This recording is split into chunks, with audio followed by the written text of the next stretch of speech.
Long ago, an old farmer lived with his wife and their son, Peter. As years passed, the farmer became sick and soon passed away, leaving his wife and son alone. "Oh, my poor husband," the woman cried. "He was such a good man. How could this happen?" For many days she wept. Peter tried to comfort her, but she couldn't stop crying. Then her sadness turned to worry.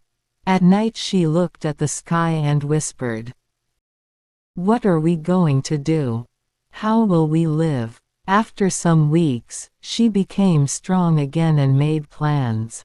Her husband had left $200.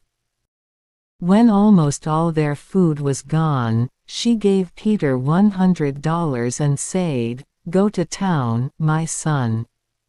Buy salt, flour, and bread. I hope this will last until spring." Peter walked to town. As he passed the butcher's shop, he saw a crowd. The butcher had tied an old dog to a tree and was beating it. "Butcher, why are you hurting this poor dog?" Peter shouted. "He ate my best meat this morning." The butcher said. "He was only hungry," said Peter. "Let me buy him. I'll give you $100. The butcher laughed. "You must be crazy, but fine. Take him." Peter untied the dog and said softly, "I'll call you Leo. You'll live safely with my mother and me." The dog licked his face with joy. When Peter came home, his mother was very angry. "You spent all our money on a dog. We have nothing left," she shouted. "This cake is our last food. That's dinner tonight." Peter tried to explain, "Mother, this dog will bring us luck." But she would not listen. That night he shared his small piece of cake with Leo. The next day, Peter's mother gave him the last $100. "Do not waste this. Buy food, or we will starve." Peter promised and went to town.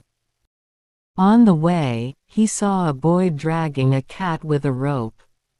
"Stop!" Peter cried. "Why are you hurting her?" "She stole my mother's cookie," said that boy.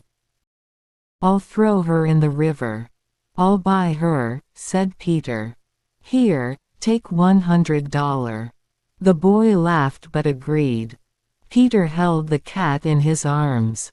"Your name will be Pika," he said. When Peter came home with the cat, his mother became furious. "You did it again. Get out of my house. And take your animals with you." So Peter left home with Leo and Pika. They walked for days until they reached a village. There they met a priest. "Hello, young man," said the priest. "Do you need work?" "Yes," said Peter. "Work for me 3 years. You'll get food and shelter, and when it ends, you'll be paid well." Peter worked hard for 3 years. When the time ended, the priest said, "You may choose your reward: gold, silver, or this bag of sand." Peter thought, if he offers sand, it must mean something. "I'll take the sand," he said. The priest smiled and gave it to him.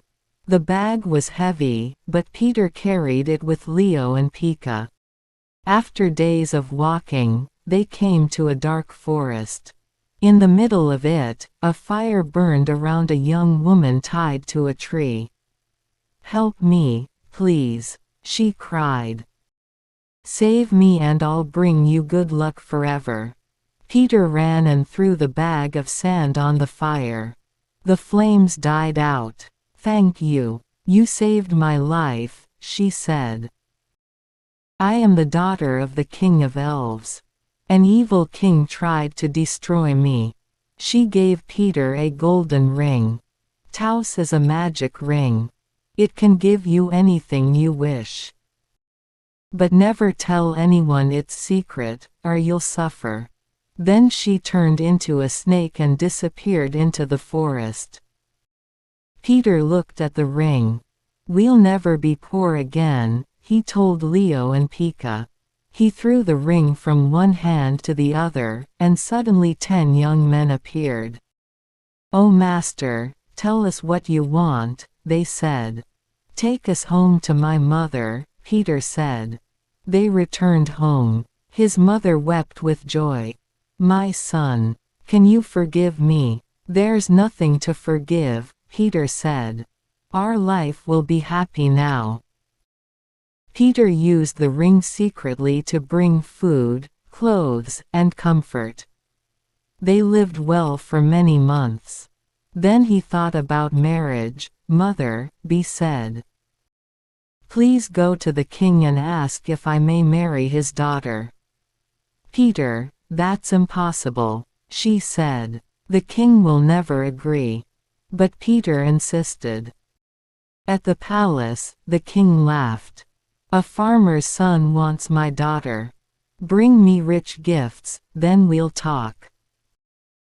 Peter used the ring to make gold, jewels, and fine clothes. His mother brought them to the palace, and the king was amazed but still unhappy. The governor said, "If this young man is truly wise, he must build a palace beside yours, a silver bridge with trees of gold and silver fruit, and a great church by morning. If not, he and his mother will die." When the king woke up the next morning, everything was there: the shining palace, the silver bridge, and the church. He had to agree to the marriage. The princess and Peter married, and for a time they lived happily. But the princess was proud and angry. "How did you do all this?" she asked sweetly again and again. Peter never told her. One night she gave him too much wine, and he told her about the ring. When he fell asleep, she took it and wished herself, and the whole palace away to another kingdom. The next morning, Peter woke up alone. The king locked him in a tall tower with no food or water. Leo the dog came and saw what happened. He told Pika, "We must help him." They stole bread from the village and brought it to Peter every day. When a years passed, Leo said, "We must find the magic ring." They crossed mountains, rivers, and the sea. At last, they found the princess's palace. She still wore the ring. Only a mouse could reach her room, so Leo and Pika went to the Mouse Kingdom and asked for help. The Mouse King sent a brave little mouse to steal the ring while the princess slept. The next morning, Leo and Pika had the ring. Pika carried it in her mouth and climbed onto Leo's back. They crossed the sea again and returned to Peter. Pika climbed the tower wall and threw the ring through the window. Peter caught it, threw it from one hand to the other, and the 10 young men appeared. He ordered food and music. Soon everyone in the village heard the music, even the king. When the king saw that Peter was alive, he forgave him and listened to the whole story. Peter said kindly, "Please don't punish your daughter." Quote. The king was touched and let her alive.